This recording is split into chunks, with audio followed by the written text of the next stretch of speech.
Hello, my friends, Evolutionary Energy Arts family. Thank you guys for joining us once again. It's been a while since we had a reading, so we're going to do a reading today.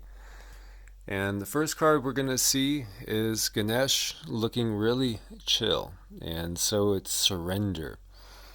And what this card is saying to us is we have to surrender ourselves to the moment, and we have to recharge our batteries on a regular basis. And boy, isn't that necessary in these times with everything we have going on around us.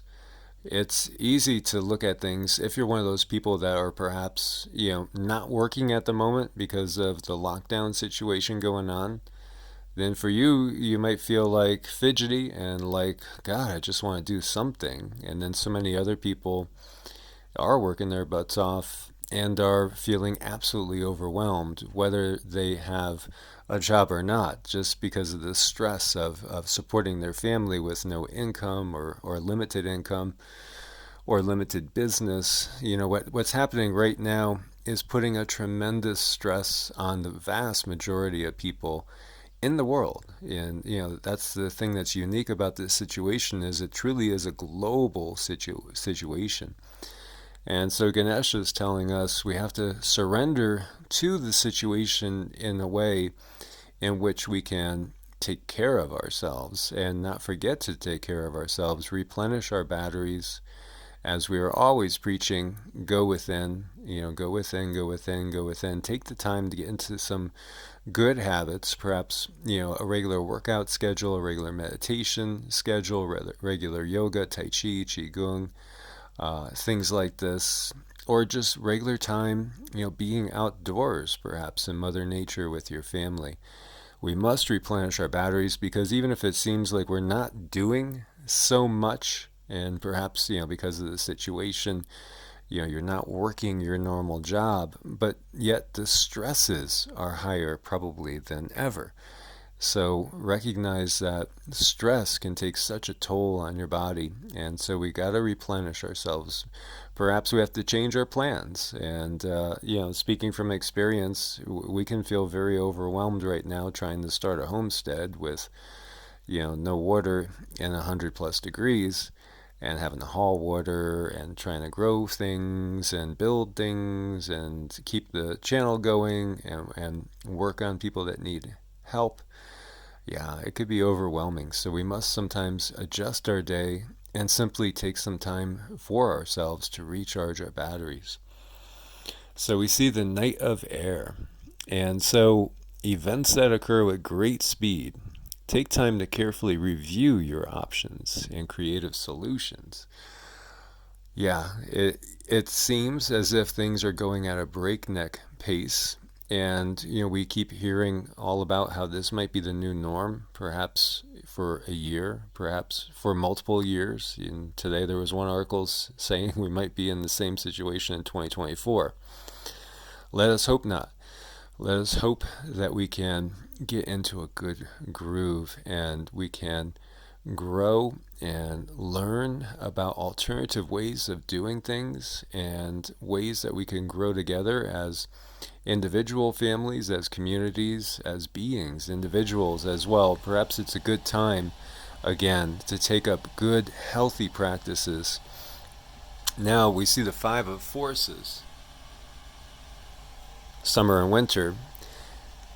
Obviously, also, the conditions that we find ourselves in determine a lot of what we can do. And so, depending on the season, obviously there's different seasons depending on where you're at to do things. In the desert, you really can't do much, between maybe 11 a.m. until 5 p.m. if you're outdoors in the blazing sun. So you have to basically go ahead and adjust accordingly. Now, if you are, say, in the Pacific Northwest or you're in Maine, you could be in a totally different situation. I mean, for somebody up in Minnesota or Maine, you might still be basically in winter, even though it's April, so to speak. So again, we have to adjust to the seasons, and even beyond the season in the sense of what's happening in the world around us. So we have to adjust to things accordingly. We see the Child of the Cosmos card, and this is calling on us to, again, go within. The intelligence of the universe lies within you. And so each one of us is much more than a singular being. We are, each one of us, a universe unto ourselves, with all the trillions of cells, all the trillions of bacteria, and different things that are living inside you, your microbiome, all these things of which they're a part of you, and without them you wouldn't be alive. And yet each one of us also is a cell in the body of something greater. For one, the cell in Mother Earth herself, and we must act accordingly. As we know, this society that we find ourselves in, the corporate mindset, the profits at any cost, and the rich growing richer with their dividends and their payouts. Meanwhile, more and more people are working poor, and more travesty is done to the planet itself. More and more fish washing up dead, birds dropping out of the sky dead, mass die-offs everywhere we look, rampant pollution, the poisoning of the planet on such a huge scale. Obviously it can't go on, or ultimately Mother Earth will shake us off like fleas with the earth changes. So we got to get in harmony and in balance. And we also have to balance our own bodies and get in harmony and at peace with ourselves as well. And this is the perfect opportunity to do that, to adopt healthy practices, because our lives do depend on it. Your immune system is critical, so we have to build ourselves up instead of break ourselves down, as we break down the old way of doing things in order to make way for a new way to come. So the Seven of Wands is telling us to push on. It's saying even though we might be outnumbered, so to speak, and while we might have the numerical edge, obviously we don't have the monetary edge. We don't have the media, doing our beck and call. And so we must push on, because we are definitely in a war. This is a huge, huge war that's been ongoing for millennia. And it's a multi-dimensional war that is also intergalactic in nature. It's much larger than the majority of the population believes. And when the majority of the population see the reality as it truly is around us, many of them, their hearts will probably fail. Some of them might go insane when they all of a sudden realize there's all sorts of life around us. There's all different types of beings around us. As we've said before, at any one time, you might think you're alone in that room, but there's beings in other dimensions that are walking through your body at any time. This is the nature of the universe. There's so many different dimensions to it. And we have to recognize that even though we can't see all these beings, there are beings that we can't see that we are actually in a battle against, because they are trying to rape and pillage the planet. They are trying to utilize us as slaves and as food, loosh, and they have been doing so for a very long time as they control the leadership of this planet. And more people are waking up to that fact. And the next card we have is growth. And this is what we have an opportunity to do right now, is to grow. And the greatest growth comes from times of the greatest challenge, and we are facing perhaps the greatest challenge that has been faced in millennia as well. So this is a tremendous opportunity for growth, and we should look at it as such. Most definitely it's challenging, most definitely it's exhausting, and most definitely, if this was a roller coaster, we might have just started to go down that first big hill. And we don't know if the next hill is going to be bigger or smaller, but there's going to be more hills. And there's going to be more twists and turns. As the power struggle for the planet, for our minds, our hearts, our very souls, and our consciousness is a real one. And it's a heated battle that we find ourselves in. So here we see Indra. And Indra, king of the gods. And now that I'm thinking about it, I think I will do a video doing about Indra and some of the other gods, which are obviously the same energy, the same beings. And so when we look at Indra, what does it represent?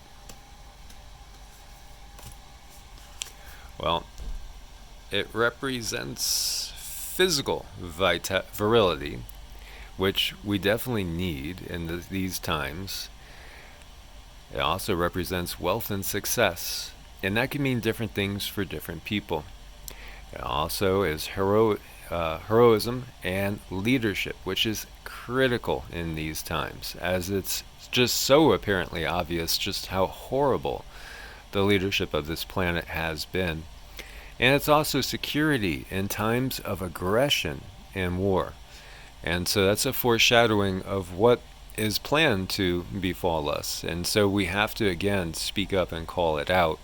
Now, I know there are people that don't want to look at anything like that. They want to manifest, a perfect, beautiful utopia. And we all want that, I think. I mean, we do. Maybe not the powers that be. They view it as a different in a different light as to what utopia is to them. 99.9% of the population being their personal servants and slaves. That's their utopia. Yeah, but we do want a utopia. But at the same time, are these things going on? Is the assault on freedom going on? Yes, it is. So we just can't bury our head in the sand as so many would want to. I mean, you could, and you can withdraw totally from society if you have the ability and the means. And perhaps you as an individual will be able to ascend up and out of this reality quicker. But there are many people that are wanderers or starseeds here, and they're here on purpose to help initiate the change in this world, which isn't going to happen if we withdraw completely from society. So we are being called to be warriors, spiritual warriors. The next card we see is victory and success. And, that's all about what we will achieve. And it's just a matter of time. We know they're going to press hard against us. We know that they're going to keep ramping up the attack on humanity and also on the planet and on life in general. Because these powers that be, ultimately, they're anti-life. Yeah, they really are anti-life. You could think of them as antibiotics in a sense, and we don't even recognize or understand the terminology that's used all around us all the time, because antibiotics are anti-life. And this is just part of the system that we live in. As you see the Ten of Cups, the promise is a new start and a new era, a new age, a new world. And that has been prophesized by all traditions. So what does that look like? What do you want it to look like? Think about it hard and hold that picture in your mind. But recognize, we are like the 300. We are like the Spartans that know they're up against it. And yet they just grit their teeth and they dig their heels in, and they're going to move forward at any cost, because we have to change this system. That's the bottom line. Because it's not going to come without a struggle. And we can't wait for somebody to do it for us. We have to do it ourselves. So we need to speak up, and we need to band together. And we need to say we do not consent to all these things they have planned for us. So again, we do not consent, and we do not need their ways. So my friends, as always, thank you for your support on Ko-Fi and Patreon. God bless, and namaste.